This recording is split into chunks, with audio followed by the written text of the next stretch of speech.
La relación entre los líderes de nuestras ciudades es importante para entender la importancia de las metrópolis en el cuidado de la biodiversidad y de nuestros ecosistemas, de esos recursos naturales. Para hablar un poco de ello, estamos con Xanthea Limberg. Ella es concejala de Ciudad del Cabo en Sudáfrica y nos está acompañando aquí en el área metropolitana del Valle de Aburrá. Xanthea, welcome to Colombia, welcome to Medellín. Thank you so much. Well, how has been your experience here so far? It's been great. It's been a lot of learning from other organizations and cities in terms of what their challenges are, which is very similar across the board. And it's been helpful to understand some practical interventions that has been made at a metropolitan level and assess the ability to then assess the impact. And that in itself is useful to then share with my city council when I return back to South Africa. So you met the City Council of Medellin. How was it? Fascinating to be able to engage with two young councillors and one president of the council. Okay. They were able to very articulately explain the challenges around water, waste and energy. And also, once again, there's very similar synergies in respect to Cape Town. And I think they were also able to unpack how they were attempting to resolve some of their challenges. And that interaction was incredibly useful to me. So talking about challenges, tell us about how are you dealing with the water crisis in Cape Town? So right now we are emerging from a very severe drought, the worst drought in our the record of our city. It was considered a 1 in 590 year event. That's just to indicate the severity of the drought.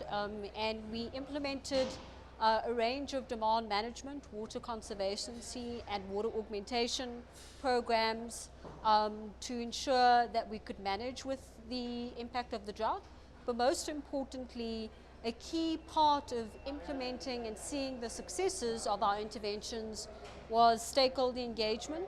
So there's been continuing interaction and engagement with different communities and different key stakeholders within our city, because ultimately, even though a city council or government is largely responsible for dealing with crisis, we can't actually do it on our own, and we need the intervention, the participation, the involvement, and the ideas actually from communities, and this is what we attempted to do in the case of the severe drought which we experienced in Cape Town. What is the importance of being honest with the people? What is the importance of the transparency? So transparency is key in how you communicate, because you can't really call on communities to partner with you if you are not bringing them on as an equal partner. And that equal or equality in the relationship requires honest communication.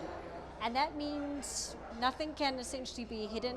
You need to communicate clearly what the situation is, and also provide communities with the choice to be able to influence our current status, and hopefully that through their ongoing participation and honest communication will essentially result in the desired impact, and this is exactly what we saw.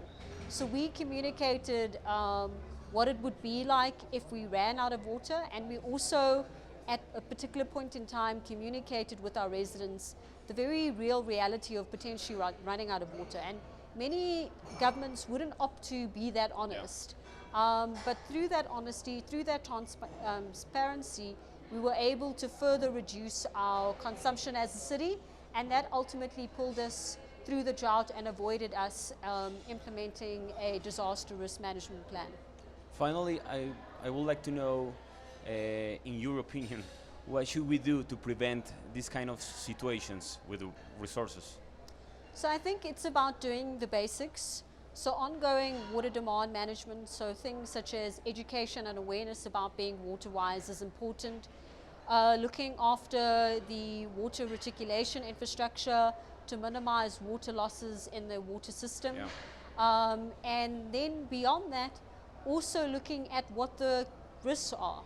And so in the case of South Africa, in terms of water supply, our major risk is that we're very reliant on surface water from rainfall filling dams. And our response to addressing that risk was about diversifying water supply solutions and tapping into non-surface water solutions such as desalination, drilling into aquifers, and water reclamation, which is the reuse of wastewater.